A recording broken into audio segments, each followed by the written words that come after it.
Bølmos Automobiler, vi bor cirka 400 meter fra Sønderborg Landevej af, så vi bor lidt ude på landet. Bølmos Automobiler er en special værksted inden for Citroën og Peugeot-biler. Den har eksisteret i næsten 40 år. For 11 år siden, der overtog jeg forretningen fra mine forældre, så vi er ved at være en gammel virksomhed efterhånden. Vi kan lave nogle løsninger, hvor mange andre ikke kan. Vi er meget stærke på den elektriske del i bilen.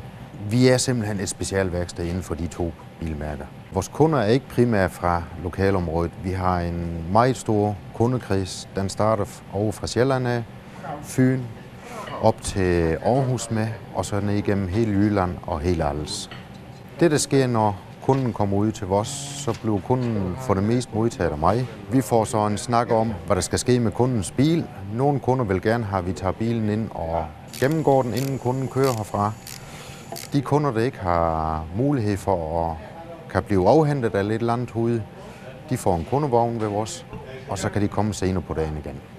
Det, man skal tænke på her til efteråret med sin bil, det er, at man skal have noget nyt olie på sin bil.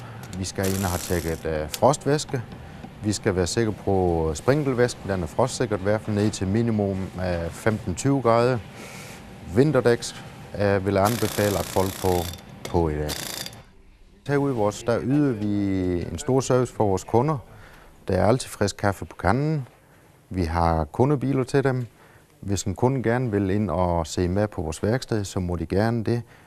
Folk må gerne komme ud bare for at få en snak med os, stille spørgsmål om deres bil eller et eller andet.